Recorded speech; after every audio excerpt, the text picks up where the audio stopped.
Once upon a time, in a faraway land, there lived a young boy named Aladdin. Now, Aladdin wasn't just any ordinary boy. Oh no, he had a special gift. You see, Aladdin could talk to animals.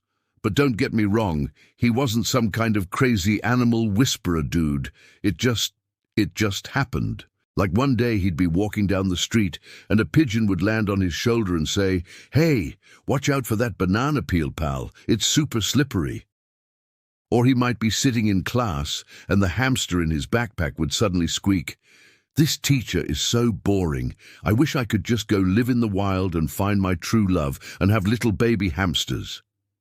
And then Aladdin would just shrug and carry on with his day. Now, you're probably thinking this must have been super annoying for Aladdin, but actually he loved it. All the animals were his friends and they told him all sorts of interesting things, like when Princess Jasmine's pet monkey Iku was overheard plotting to overthrow the Sultan and take over the kingdom. That was interesting. One day, while strolling through the marketplace, Aladdin heard a voice crying out for help. "Help, please! Somebody help me!" He looked around and saw a tiny little genie trapped inside a magic lamp. "Hey, buddy, how can I help you?" asked Aladdin. "You can set me free," said the genie. "I'll grant you 3 wishes."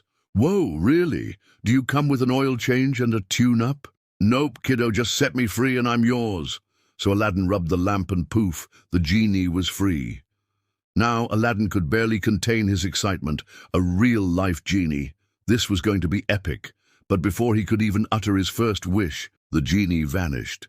Hey, where did he go?" Suddenly Aladdin felt a tap on his shoulder. He turned around and almost jumped out of his skin when he saw the biggest, meanest-looking dude he'd ever laid eyes on. "Who are you?" "The name's Jafar. I'm the royal vizier, and you just made a serious enemy." "What? Why? What did I do?" "You took something that belonged to me. Hand over the lamp, kid, and maybe I won't hurt you." "No way, Jose.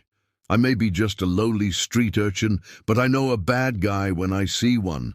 Besides, this genie's my friend now, and friends don't let other friends get beaten up by big meanies." Well, that was certainly not what Jafar was expecting to hear. He was so used to people handing over the lamp without putting up a fight. "Very well then, genie.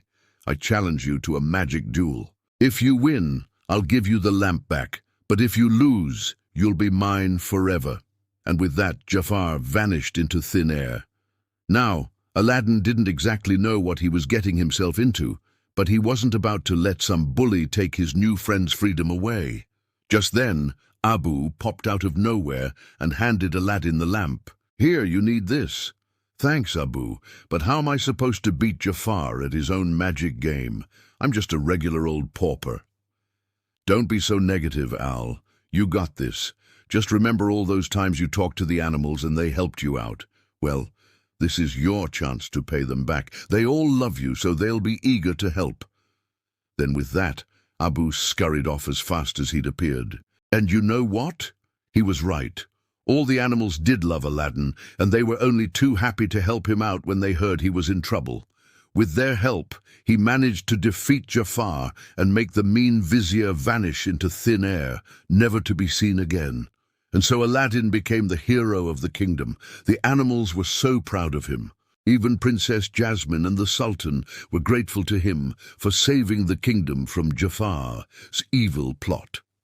In the end, Aladdin ended up marrying Princess Jasmine, and they ruled over the kingdom together, always remembering to be kind to animals, no matter how small or insignificant they might seem. After all, you never know when you might need their help.